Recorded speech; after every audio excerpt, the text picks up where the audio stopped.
Ja nüüd on kell täpselt nii palju, et algamas on tänase päeva esimene paneeldiskussioon. Siin programmis on selle kohta kirjutatud ka kaldkriips röst, aga ma tean, et minu kallis kolleeg, moderaator Ronald Liive jaoks tuli see üllatusena, aga ma olen täiesti kindel, et Ronald hakkab siin nüüd korralikult röstima, nii et ma loodan, et Pille, Nele ja Roman on ennast selleks kenasti valmis pannud. 45 minutit ja ikkagi neid küsimusi võite ka muudkui esitada, et siis on Ronaldil ka võib-olla abi. Nii et lava on teie, palun tulge siia.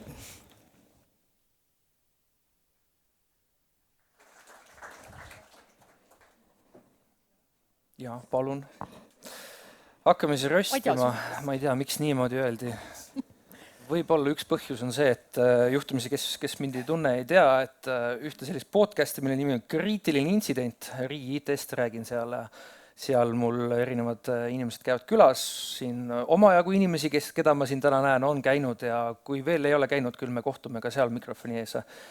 Ja seal ma kriitilisi küsimusi küsin, ma ei tea, kas täna tuleb midagi välja sellistest kriitilistest küsimustest, aga aeg näitab siis. Esinejad kõik on meil olemas, tutvustan ka Sotsiaalministeeriumi innovatsiooni asekantsler Nele Labi, tere! Tere! Tallinna Haigla digihaigla juht Pille Kink, tere! Ja TEHIK-u tervise infosüsteemi teenuste valdkonna juht Roman Kostrõkin. Tere hommikust! Teate, sellest AI-st me ei saa üle ega ümber. Ott käib igal pool rääkimas. Te olete teda kuulnud, mina olen teda kuulnud. Ma küll täna näitan, et mina olen geenius, aga tegelikult siin all on mul särk, hüppesärk, ehk siis alustame ka teiega tehisarust. Kui me võtame selle TEHIK-u konteksti või siis e-tervise ja kõik tervisega seonduva, mis on, kui te AI-ga saaks vibe-code'ida midagi ära teha, mis üks asi oleks, mida te kohe nüüd teeksite? Kas tuleb? No alustame, Roman. AI-ga, mida me teeksime kohe esimest asjana, et tegelikult meil on plaanid, esimesed plaanid on olemas, et eelkõige me vaatame seda, et mida me saame maja sees nii-öelda automatiseerida. Ehk siis on jällegi, ei tasu kohe hüpata teadmatus, nagu on siin ka Ott viidanud teatud riske, millega me peame arvestama, see on esimene asi, millest tegelikult me oleme ka pihta hakanud, ehk siis kõiksugused riskianalüüsid, samamoodi ka need küsimustele vastamine, ehk siis kõigepealt on, mis probleemi me lahendame. Et see on see, mis meil täna laual. Et konkreetselt mingit rakendust või infosüsteemi, et AI-ga me kindlasti veel ei ehita, me ei ole seal maal. Okei, aga ma siis oma küsimuse sõnastan natukene ümber, et paneeli pealkirjad, millised ideed jõuavad teostuseni. Kas siis ongi, et nagu AI-ga meil need ideed ei jõua teostuseni või? Et me peame neid riske hindama kõike seda ja noh. See on jälle küsimus mulle. Ei, kõik saavad sõna, et kui keegi teist tunneb, et see on nüüd see teema, ma tahaks nagu väga vastata, siis palun. Aga noh, Nele neid. Ma tahan eelmisele vastata. Jah, palun. Ma põhimõtteliselt ei saa öelda, et mida ma ehitaksin, sest et ma olen näinud, et see juba ehitati ära.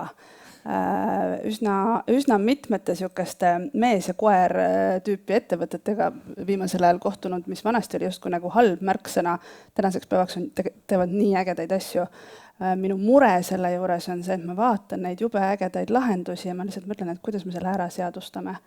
Kuidas me saame sellele need märgised külge, et seda tegelikult rakendada tohiks, ma ei tea, kas või see, et kuidas EMO järjekorrad ära optimeerida, et samal hetkel, kui ta hakkab inimese elu mõjutama, elu ja tervist, siis me justkui ei tohi enam midagi teha.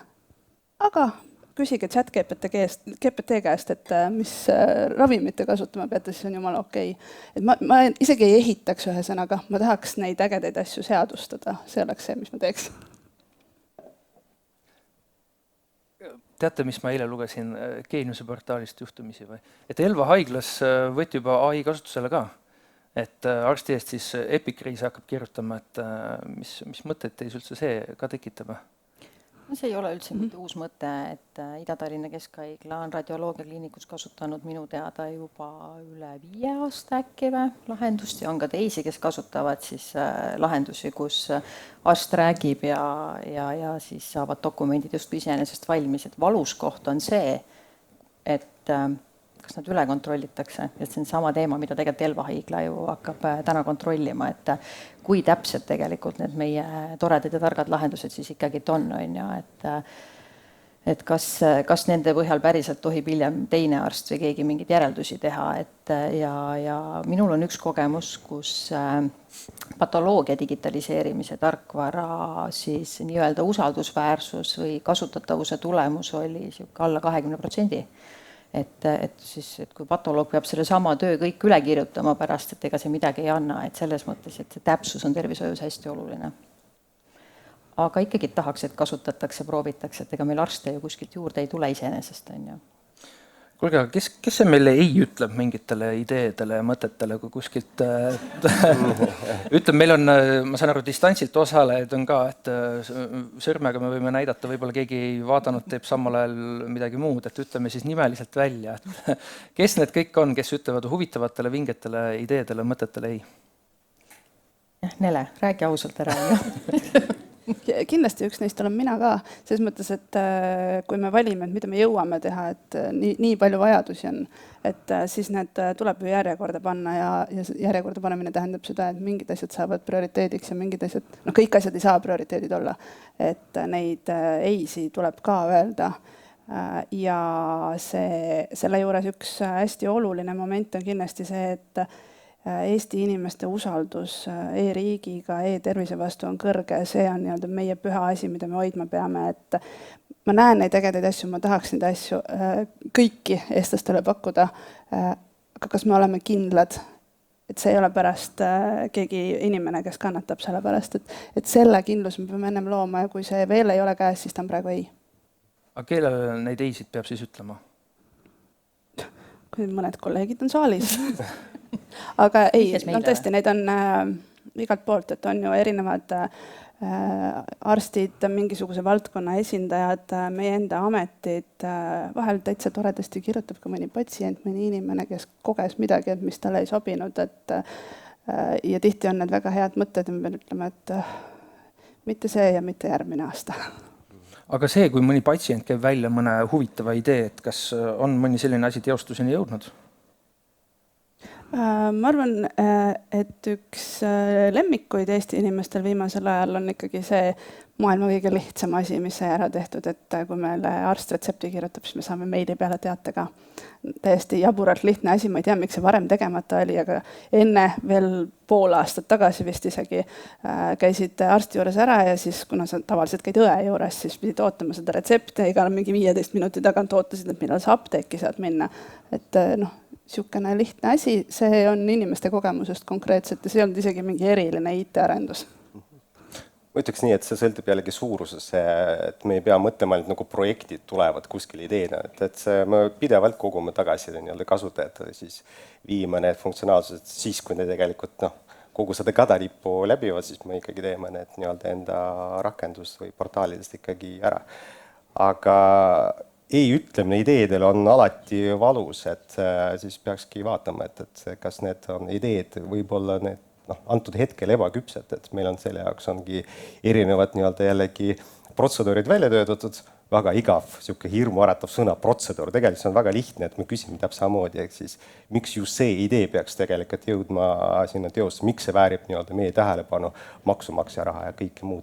Et tegelikult, kui sa sellel teekonnal oled kaasas idee välja käian, siis ongi see suurem tõenäosus, et see idee jõuabki sinna ka lõppu.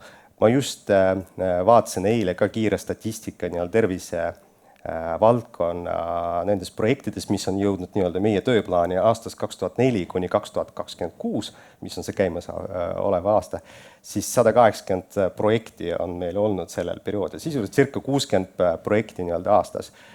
Nendest maha kukkunud 11%, ehk siis 22 projekti, et ka need projektid, mis on tegelikult sellest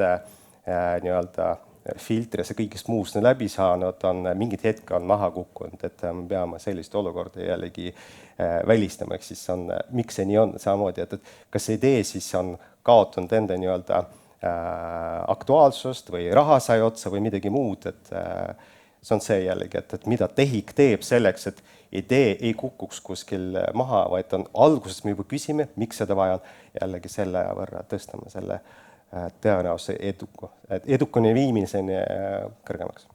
Aga kui palju teil TEHIK-us siin kulub töötundi sellele, et püüda kinni need just nii, nagu sa, Roman, ütlesid, ebaküpsed ideed, enne kui neist saavad nii-öelda sõnnikideed, siis seostades meie tänase hobuse teemaga ka ära. Ehk siis, et ei kuluks liiga palju töötunde enne mingisse ideesse, keegi patsient või kust iganes on see tulnud, et nüüd on vaja nii teha või mõtleme ja siis hakatakse minema ja siis viimasel hetkel selgub, et täitsa sõnnik oli ikkagi. Ütleme nii, et see on kasvavas trendis. Et me tahame rohkem panustada just alguses, et selleks, et jällegi välistada seda, et see on nii-öelda maksumaksja raha suunata sinna, kus see tegelikult ei peaks.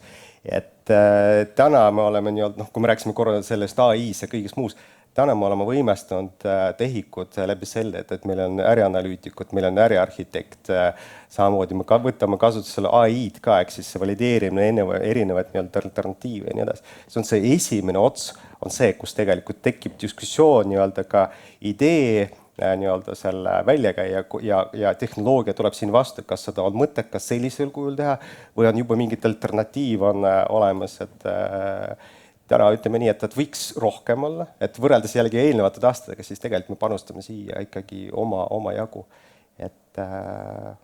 Aga meil on omad kriteeriumid ka, et liiga palju ei tohiks ka. Ehk siis kuna need inimesed, kes need kõrge kompetentsid, kes panevad need projektid käima, siis tegelikult need on vaja ka projektide teostamise juures. Ehk siis me seal praegu mängime selle balanssi. Aga Pille, sina olid see, kes näitas kohe käega Nele poole, ütles, et ma saan aru, et seal on mingi isiklik kogemus selline, et kus näed, et meil oli vaja, aga näed, Nele ütles ei. Mis see siis oli? Ai, ma isegi niipidi ei ütleks, et lihtsalt tuli kohe see vastus tuli automaatselt. Ma olen kunagi seal majas tooli peal istunud, kus Nele ka on, et mul on valdkonnas olnud võimalik nagu mitmel pool olla ja mitut valu tunda, et ikkagi tea, aga ei, meil on olnud Nelega ka vestluseid, kus ta mulle öeldi, et sina ei saagi soovi esitada näiteks, et kuigi tahaks nagu õudselt öelda, et saan küll, nii patsiendina tahaks, kui tegelikult ka haigla esindajana on, kuigi ma pean tunnistama, et mul natuke segane ikkagi, et kuidas täpsemalt neid soove siia majja alati saab esitada või kas siis tõesti peaks ka hoopis ministeeriumisse esitama või et kindlasti siin on ka arenguruumi. Kas me saame kiirelt vastusele küsimusele, kuidas siis on, kui tuleb mõni idee, et kuhu lihtsalt TEHIK-u üldmeilile eelduslikult ja siis, või siis Margus Armi isiklikule meilile ja siis hakkab asi jooksma. Messengerina. Jah, see on kindlasti kõige parem tööalane suhtlusvahend ja tuleb hea idee. Läbi käis, et boss ütleb, et mida teha on. Ma ütleks, ma arvan, meil on kaks sellist teekonda, et kuidas idee jõuab meieni. Üks on, nagu ma mainisin, see, et meil on läbi kasutajatoe ja erinevad statistikad tulevad need väiksed ideed või mingid parendused, aga on täitsa ametlik ka protsess, ehk siis kuidas need suured tööd tulevad läbi selle arendusjuhtkomisjoni ja lõpuvad lõpuks TEHIK-u tööplaani. Ma kõigile kuulajatele ütlen ka, et kui Oti puhul siis küsimusi võeti lõpus, siis ma kasutan seda võimalust ja pange need küsimusi sinna Slidosse või Slidosse, kuidas keegi soovib öelda. Ja väga palju, mina näen praegu ühte meie paneeliga seonduvat ja tegelikult ma tahtsin selle teemani jõuda ka, ehk siis ma küsin selle ära, ma natukene vormistan seda ümber ja niimoodi ma ütlen seda, et ma ütlen, see tervisevaldkond on minu jaoks ka natukene nagu südameasi ja ma tean, et meil on neid erinevaid igasugu tervisega seotunduvaid infosüsteeme on hästi palju. Aga ma nüüd ütlen selle küsimuse täpselt niimoodi, nagu ta on siia siis edastatud. Millal tuleb see hetk, kus kõik haiglad ja teised tervishoiuteenuse osutajad hakkavad kasutama samu IT-lahendusi ja süsteeme, mis selle elluviimist takistab? Ehk siis meil tegelikult on neid Mees ja Koer OÜ on ju lahendusi ja igaüks kasutab midagi kuskile ja siis kuidagi jookseb ühte kohta kokku ja niimoodi. Aga kas me läheme nagu teist teed nüüd ka juba?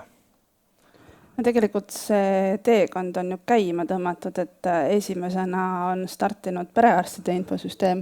Tervisekassa poolt ja see on esimene pääsuke selles, et me hakkame sama liigiliste tervishoiuteenuse osutajate infosüsteeme konsolideerima. Me oleme ju eelanalüüsid teinud ka haiglate jaoks. Päris seda, et terve Eesti, et ma ei tea, et kõik põlvekabinetid ka teeme neile oma infosüsteemi, et see vist ära ei juhtu. Aga et me need suuremad konsolideeriks ära ühele standardile. Eesti on, meile tundub, et suur, aga maailma mõistes ühe haigla suurune. Et see on täiesti normaalne, et meil oleks ühetaolised head süsteemid. Kas neid võib mees ja koer teha? Miks mitte, aga ma arvan, et riigi roll siin on vaadata, et need mees ja koer ägedad lahendused sobituksid omavahel kokku. Me peame hoidma selle standardi paigas, et ei juhtuks nii, et lõpuks on meie arstid-õed ja üldse kõik teised inimesed ka mingi 1000 erineva tööriista keskel, mis kõik on jumala ägedad, aga omavahel kokku ei tööta. Et see on see töö, mida meie siin hoidma peame.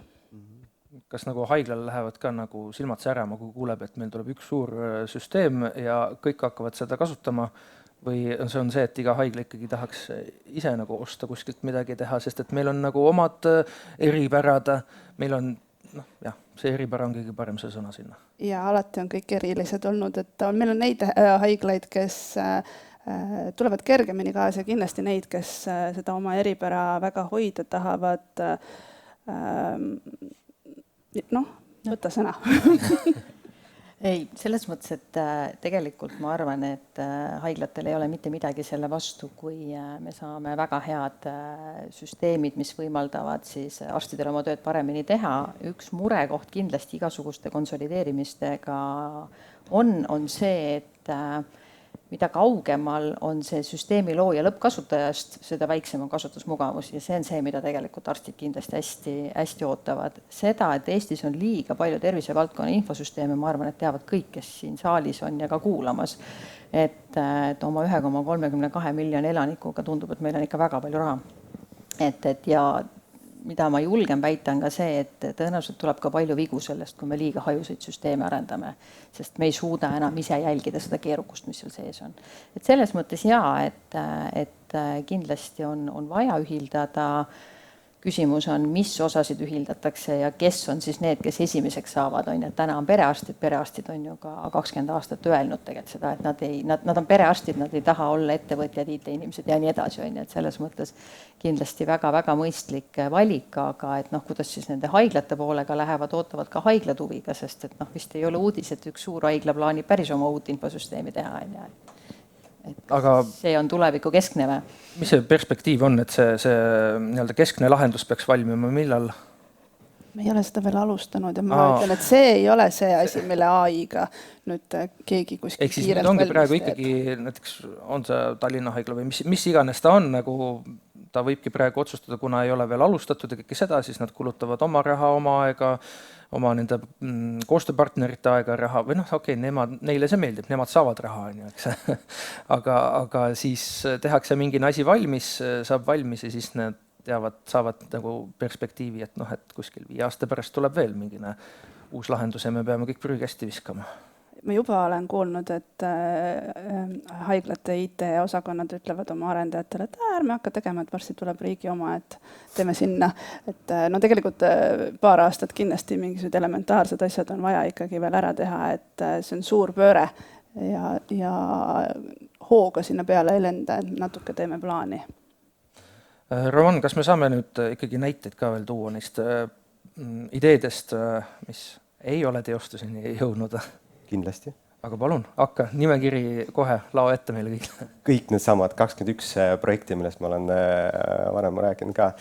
Et ongi sellised hästi praktilised soovitused, ja toongi need mõned projektid, et ei ole mõtet kogu maailma parandada oma kohe hakata. Ehk siis reeglina need projektid, mis on edukad, need on üsna igavad ja need on väiksed.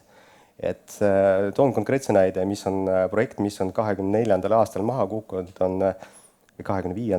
on see rasenduse andmete digitaliseerimine. Mis ta ütleb? Ma saan aru, see tegelikult on ülioluline, aga ta on jällegi ülimassiivne, et tuleb konkreetselt mingi tükki sealt ära võtta, välja võtta ja siis selle ka ära teha. Seal ongi see, mis me nii-öelda üks projekt, mida me viisime nii-öelda lõpuni, et konkreetselt seal oli vaja tuvastada raseduse nii-öelda fakti nii-öelda dokumentide põhjal. Et konkreetne, mingit väärtusloov, et väike, et ei ole vaja jällegi midagi suurt tegema hakata.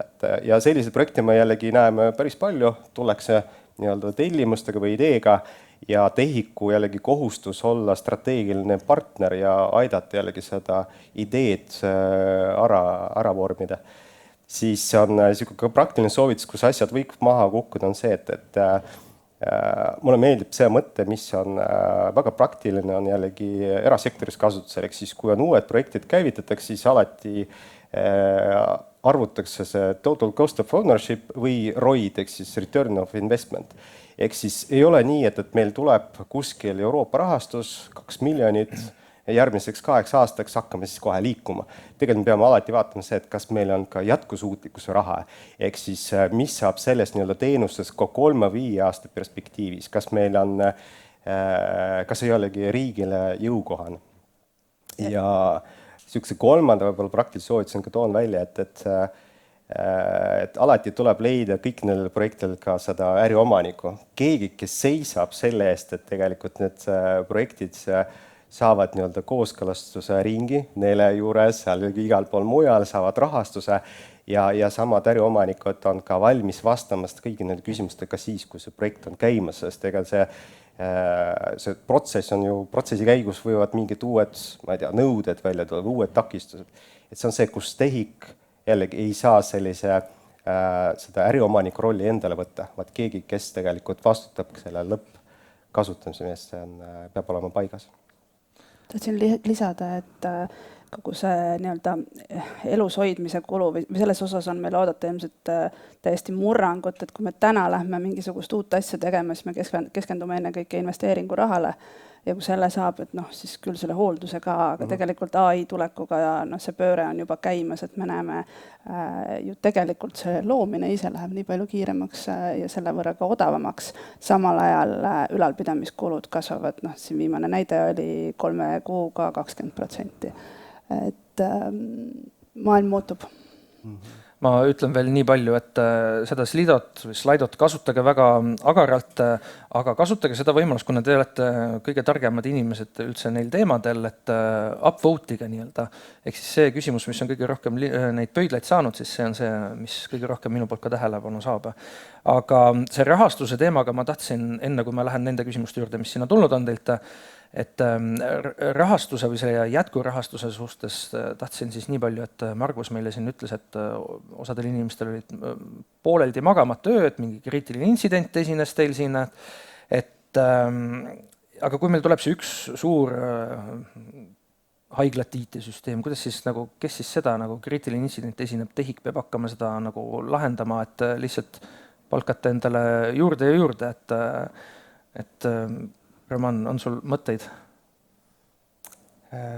Nii nagu Nele mainis, tegelikult meil need põhimõtted on ju väljatöötamisel, ehk siis seal tuleb ka paika panna, kes millise eest vastutab, et kui riik sisuliselt pakub seda platvormi, kuhu peale saab needsamad nii-öelda moodulid, mida ehitab mees ja koer, siis on ka seesama ettevõtte aetakse ka püsti, kuna nemad on sisuliselt ju loonud seda koodi, mis võib olla katki. Et ma arvan, see on selline, meil alles täna kokkuleppimisel, paika panemisel. Meil on siin olnud päris mitmed produktiivsed kohtumist ka nüüd e-tailiga näiteks on, kus me püüdsime ka nii-öelda tõmmata joonet, ehk siis mis jääb riigile, mis jääb erasse. Aga see on alles täna veel läbirääkimiste faasis. Haigla ja patsiendi ees vastutab siis ikkagi TEHIK-u teenuse pakkuja. Et selles mõttes ikkagi vastutab riik. Ja, et seda tegelikult meil peavad on väga head lepingud ja siis me peame ise ka tagama, et see kvaliteet jällegi on väga, väga kõrgel tasemel. Aga just, et see ei ole TEHIK, või tegelikult ka kogu Eesti see maine kahju on see, et kui mingid asjad ei tööta. Mul on ka saanud sellised kõned, kus on digilugu ei tööta. Ja mis siis tegelikult üks konkreetne teenus kuskil seal ühes kohas võib-olla ei saa seda konkreetselt kasutada. aga kohe on digilugu ei tööta, no mis ma sellega peale hakkan, eks siis ma uurima seda. Aga see on, nii ongi. Vastutuse mõttes ma ütleks, et tegelikult midagi eriti ei muutu, et ega täna täpselt samamoodi eraettevõtte pakutud lahenduses erakliinikus toimub leke. TEHIK ei ole seal näppupidi ka juures olnud, kes käib Riigikogus. Selles mõttes, et niikuinii vastutame koos, et parem vastutame teadlikult ja kokkulepetega, mitte nii, et ühiskond eeldab, et midagi juhtuks. Kuulge, mina olen e-riigi temaatikal kirjutanud aastaid, igasugu lühendid, IT-terminid, asjad ka nagu natukene tunnen ennast kodus, mitte nagu liialt palju. Aga siin Slidos on küsimus, mis asjad siin on? Miks me ikkagi ei võimesta TJT-d ja ei suuna kõiki pisikesi funktsionaalsusi sinna, näiteks JUT, see siis on mingi lühend, on ju, eks, VIPS, vaimne hindamise keskkond ja nii edasi. Mina ei saa mitte midagi aru. Kes teist aru sai, kes soovib vastata? See on ühest. TJT on tervisejuhtimistöölaud. Jaa, TJT on... Aga need ülejäänud vipsid? JUT on ju see Ida-Viru Keskhaiglal välja töödud üks lahendus, mis on mõeldud... Integreeritud hoolduse oma. Just. Et miks ei ole sinna suunatud see kõik? Samamoodi see on nii-öelda koostöös äriga, et tegelikult meie eesmärk on kasutajaskonda kasvatada. Selle konkreetsele portaalis on riiklikult ka otsustatud, et see on üks nendest. Aga need väiksemad nii-öelda funktsionaalsus sinna ületoomine, see jällegi võtab aega, et muud ma nagu ei oska öelda, et me täna need samad projektid, mis on, või need rakendus, mis sai ka mainitud, täna need on kõik laual, me analüüsime koos jällegi oma arhitektidega, kas saab need sinna või mitte. Ma tooks ka seda välja, et ühe nüanssi, et peab alati mõtlema ka lõppkasutaja peale, see nii-öelda kasutaja kogemus. Ma võin, et igasugust lovo pealega ägedad asju sinna nii-öelda treieda nii-öelda paari tunniga, aga see, et tegelikult riigina me peame pakkuma ka selle täpselt sama nii-öelda selle UX, et see oleks nagu loogiline, kõik need värvid ja kõik et muud, et see on see, mis ma arvan, tuleb ka siin ilmselt mängu siis, kui me vaatame need samad lahendused, mis on siin, need lühendid, mis on kõik välja toodud selles küsimuses. Miks ta vau oli sinu jaoks? See küsimus või? JUT, VIPS, need, ega ma kõiki lühendid ka ei tea, sellepärast oli. Okay. Aga ta oli kõige rohkem pöidlaid saanud, siin on tihe hääletamine käib, nüüd ma ei küsi seda, mis on järgmisena kõige rohkem pöidlaid saanud, vaid lähen natukene, jätan endale seda moderaatori õigust ka.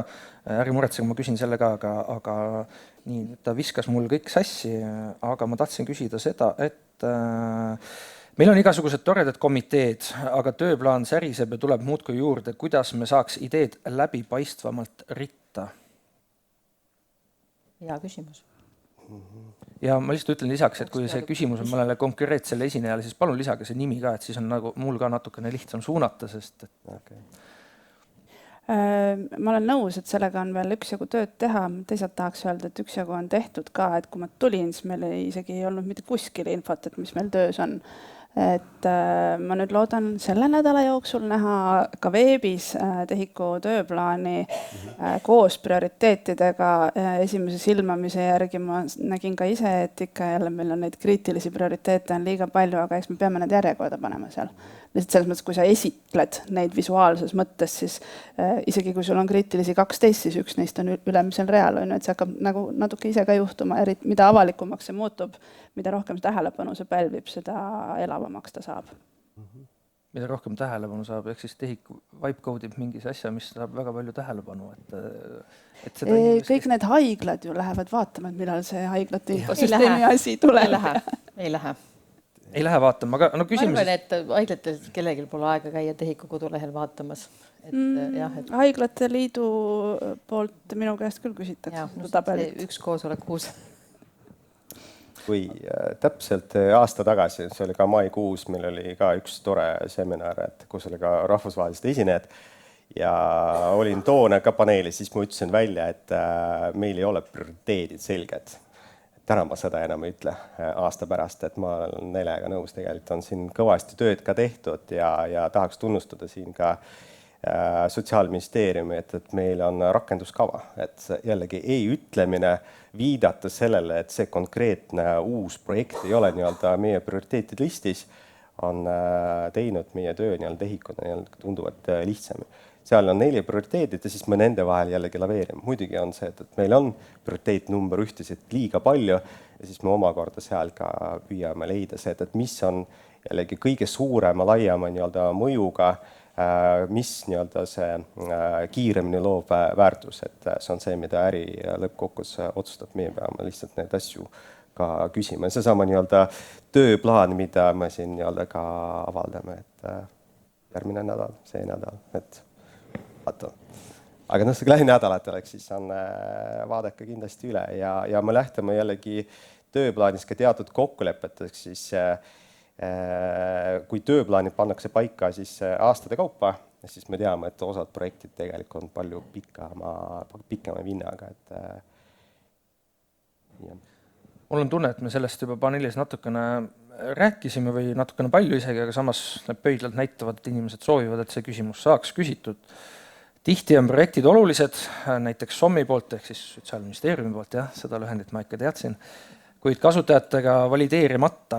Kas tõesti on nii kiire lahendusega, mis ei pruugi vastata lõpuks vajadustele? Mulle siis, jah. No ütleme nii. Ja no tegelikult ma mõtlesin seesama paneeli pealkiri ka, et millised ideed siis saavad teoks ja samamoodi vaatasin korraks nagu Romangi nimekirja ja mõtlesin, et mis see ühisosa on ja siis mõtlesin, et mu unistus on see, et ma saaksin siin öelda ja istuda ja öelda, et saavad teoks need, millel on kõige suurem mõju inimestele, ühiskonnale. Jah, ei ole veel kahjuks päris seal, et vahepeal tulevad mõned asjad läbi, nagu ühiskonnas ikka keegi kuskil teeb natuke kõvemat häält. Ikka juhtub ka Eestis, et keegi tunneb kedagi. Ja mõnikord on lihtsalt nii, et ühe asja tegemiseks on nii-öelda poliitilises mõttes üks väike ajaaken, et kas sa teed ta ära selle aasta lõpuks või siis ta jääb järgmiseks 8 aastaks võib-olla ootele, et neid ma ei ütle apsakaid, need on viperused, mis tee peal juhtuvad. Et jah, paraku on selliseid lahendusi. Kõige suurem mõju ühiskonnas, ehk siis ongi, peab nagu lobitööd peab tegema, siis teile tundub ja näib, et sellel ongi juhtumisi nii? Ei, selles mõttes ideaal oleks siiski see, et andmed näitavad seda, et sellel on ühiskonnale suur mõju. Aga lobiga vahel lobistab andmete vahelt läbi. Just, mis andmed seda siis näitavad, sest et juhtumisi ka ühte MTÜ-sse kuulun, mis on ka tervisevaldkonnaga nii-öelda seotud, siis seal tegelikult need andmed näitavad väga aiateibaid. Ehk siis nagu need andmed ei pruugi nagu vastata tõele. No loomulikult ma arvan, et on üsna mitu loomingulist viisi, näiteks kuidas roid ka kokku panna, et natukene AID, aga natuke inimmõistust peab seal ikka ka juures olema. See, et meil on üleüldiselt andmekvaliteedis on probleeme, see peab olema seal valemis sisse arvestatud. Et ma mõtlen seda, et kui meil tervisevaldkonnas on mingid teenused, mida kuskil Eesti otsas ei pakuta, aga kõik need patsiendid sõidavad kuskil ühte kokku, andmed justkui näitavad, et vaata näed, siin on seda teenust kasutatakse väga palju, siis te selle pealt nagu ütlete, et et peame nüüd mingi see fookusi sinna panema, ehk siis nagu see on see, kuhu ma viitan, et andme analüütika oskus või? Jah. Nii, vaatame, kas meil on Slidos veel mingeid küsimusi. Siin on tegelikult üks küsimus, eks te nüüd ise saate otsustada, et kas Tallinna Haigla soovib nagu detailidesse minna või mitte, et mida hakkab Tallinna Haigla tegema teistmoodi IT-alaselt kui teised haiglad? Mida me hakkame tegema teistmoodi? Kui ma ütleks, et me hakkame midagi väga teistmoodi tegema, siis ma justkui viitaks, et mõni haigla teeb täna midagi väga valesti. Ma ei taha seda öelda. Ma arvan, et IT mõttes on kõik haiglad Eestis väga tublid ja tegelikult haiglate IT osakondade juhid ja inimesed teevad ikkagi väga tihedat koostööd ja on teinud seda juba ju alates 2008-2009, et selles mõttes on tervise infosüsteem kindlasti väga palju valdkonna häid entusiastlikke tegejaid kokku toonud, aga on üks asi, mida me tõesti teeme teistmoodi kui üks Eesti suuremaid haigla. Päris uut infosüsteemi me ehitama ei hakka. ehk siis see ongi see koostöökoht teistega või? Et pigem me ikkagi katsume täna siis meie tütarettevõtete juures olevatest kasutuses olevatest tarkvaradest parima välja valida ja sellega edasi minna. Klopsite kokku midagi? Ei klopsi kokku, ei klopsi selles mõttes, et me ikka täitsa ausalt praegu hindame funktsionaalsusi ja seda, missuguseid teenuseid Tallinna Haigla pakub tulevikus. Arvestame ka sellega, et mis on üldse Eesti tervishoiu suunad, et ei lähe regionaalsete teenuste pottide kallale, et ikkagi, et lähtume nendest teenustest, mida me täna osutame ja mis meile jäävad. Ja loodame, et ka tegelikult arstide kasutusmugavus paraneb ja tõenäoliselt ma julgen väita, et võib-olla me kaotame ka ära ühe lisapatsiendi niisuguse portaalilaadse toote, sest Eestis on väga hea terviseportaal. Et selles mõttes üks dubleerimist ei ole vaja. Et jah, IT mõttes kindlasti dubleerimine väheneb Tallinna Haigla. Kas te seeläbi, et te kaotate ära selle ühe patsiendiportaali, siis võtate kasutusele selle riikliku terviseportaali, siis te nagu justkui nagu omalt poolt annate kaasa või teete kõik selle nimel, et taakvara teil ei tekiks justkui? Tahaks loota, et ei teki jah, aga midagi me saame kindlasti, sest pärandusena tuleb igast haiglast ka ju need lahendused, mis seal kasutusel on ja kindlasti ei ole ka niisugust rahakotti kuskil, millega kõik asendama hakata ja võib-olla kõik ei pea ka, ja ega 1. jaanuariks 2028 kindlasti ei ole kõik probleemid lahendatud. Et see juurutusvalu siis tuleb meil alles ja võib-olla selleks ajaks me siis teame ka, et mis need riigiplaanid edasi on keskse süsteemi mõttes. Nii, vaatan veel Liidost küsimusi ja selline küsimus. Kas see aasta septembris vaadatakse e-tervise kava üle ja nihutatakse 3 aasta aken edasi, et vältida suurt waterfall plaanimist 3 aastaks? Ja e-tervise strateegia ja rakenduskava vaatame kord aastas rulluvalt üle. Just nimelt arvestades kõike seda, et tehnoloogia tuleb, võimalused muutuvad, mis on prioriteetne, mis ei ole prioriteetne. Täiesti loogiline ja loomulik juhtimissüsteem, et kogemata vajutasin nupule, et näiteks mulle kõige värskemaid küsimusi, aga ma ikkagi lähen tagasi sinna, et kus on need pöidlad on, sest seal värskete seast tuli ka meil see taakvara just tuli välja. Nii. Nii. Kas parema tulemuse tagamiseks ei peaks TEHIK SOM tegema regulaarseid tehnilisi koosolekuid, kus TEHIK briefib SOM-i juhte TEHIK tehnoloogia suundadest ja muu selline? Kas te plaanite ministri koolitada küsimus? Ma tahaks lihtsalt öelda, et ma pole kogu oma elu jooksul veel kohanud mitte ühtegi IT-projekti, mis kukkus läbi tehnoloogia tõttu. Et see ei ole probleemi koht. Probleem on täiesti teises kohas.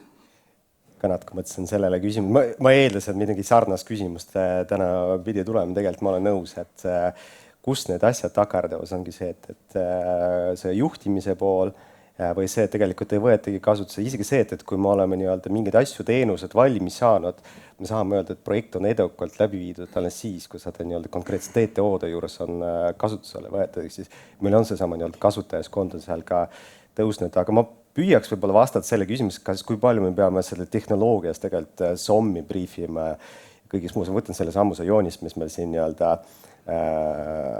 siin ekraanil on.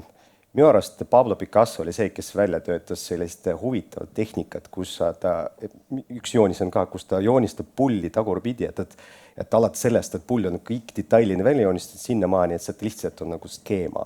Ehk siis see on see, et see mingid skelet on, ütleme nii, et see on see, kus ma arvan, me peaksime ka äriga suhtlema mitte ülikeerulises keeles, siis kõik see, et kuidas tehnoloogia, kõik see AI, kõik see et räägime hästi lihtsalt, et see oleks arusaadav mitte ainult SOM-ile, tervisekasv, vaid tegelikult ka kodanikule, ehk siis miks me konkreetselt sellele projektile tähelepanu pöörame. Et ma arvan, see on see kindlasti oluline oskus. Geniaalsus on see, et sa oskad rääkida lihtsas, arusaadavas keeles ka väga keerulistel teemadel. Ma saan aru, et äri hakkab teilt nüüd Lavapliga tellima, nii et see läheb korda. Just. Siin on üks küsimus, mida me oleme vaikselt puudutanud ka, on ju, eks, et see tuleb see üks suur lahendus, on ju. Ühesõnaga, ma küsin esmalt selle küsimuse.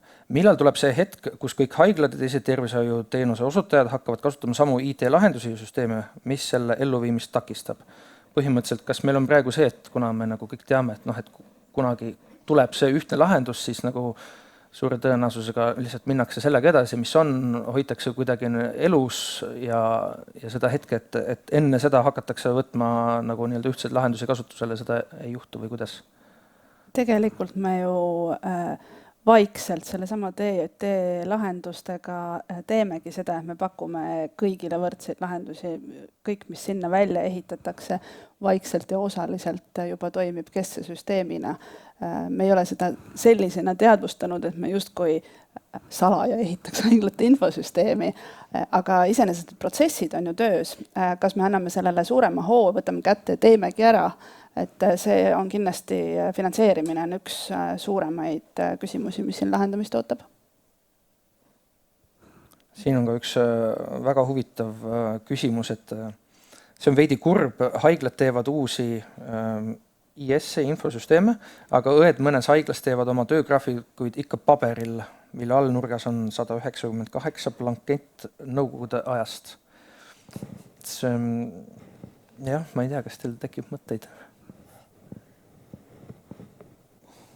Üritan praegu välja mõelda, miks õed teevad siis paberil. Kas me peaksime õdedele hakkama vibe-koodimist siis õpetama või? Palun mitte. Palun mitte. Palun mitte? Jah, et me jõuame sinna samasse, et siis mina olen selle reaalselt oma praktikas korra näinud, kus ilmus üks päev haiglasse ühte osakonda kasutusele tarkvara, mille oli siis vastava üksuse töötaja koos sõbraga valmis kirjutanud viimase nädala jooksul. Ja siis on see sama mure, et ta peab olema usaldusväärne, testitud ja nii edasi ja nii edasi. Et õnneks ei olnud tegemist otseselt kriitilise töölõiguga ega delikaatseid isikuandmeid sisaldava jupina, aga siiski, et katsume hoida nagu protsess turvalistena. Kas tervishoius on olemas mingi asi, mis ei sisalda delikaatseid isikuandmeid?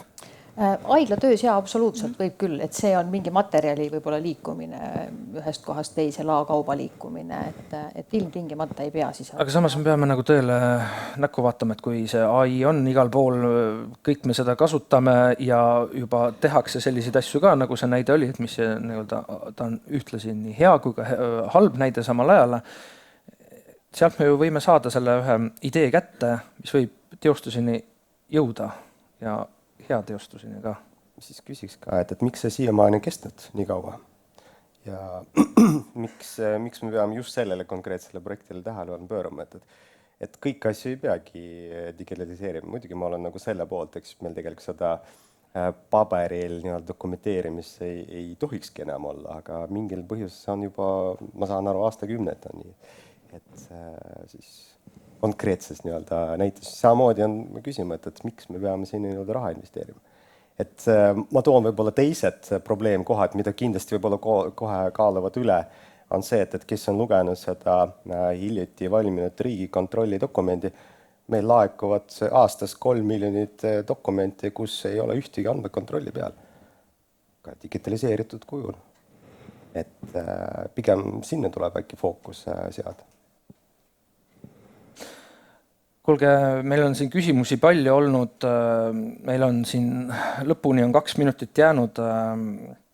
Kas see lahendus, millest me ei saa väga detailselt rääkida, mis tuleb, kas see on selline, et kuna siis seal on need kasutajad on rohkem, see 1,3–1,4 palju miljonit siin Eestis on, et kas seda siis hakatakse ükskord kuskile eksportima ka või see on ikkagi muu maailma mõttes endiselt nagu mingina meie väike haigla kuskile? Ma tahaks küll loota, sest et kui me täna mõtleme niisugust Eesti haigla infosüsteemi eksporti, siis ma saan aru, et nende ettevõtete peamine takistus on olnud selles, et kui sa lähed maailmaturule ja siis pead referentse näitama, siis sa näitad haiglat, mille patsientuur on 40 000, siis keegi ei saa aru ja kõik mõtlevad, et sul on perearst, on ju. Et meil on haigla. Nüüd, kui me selle uue süsteemi ehitame, siis ta on modulaarne ja selle, ma ei tea, näiteks laborite või mis iganes tüki patsientuur on seesama 1,3 miljonit, et need on teised numbrid maailma mastaabis. Ma loodan, et meil on seda tarkust ja oskust siis paremini müüa. kuulge, suurepärane. Aitäh meie panelistile Nelele, Pillele ja Romanile. Ja ma oskan öelda seda, et head päeva jätku meile ja nüüd mina tean, mida mina pärast teen. Lähen võtan Margusel nööbis kinni, küsin, mis kriitiline intsident see oli ja siis lähen kirjutan Geeniuse portaalis sellest, et minge siis lugege pärast. Aitäh teile kõigile!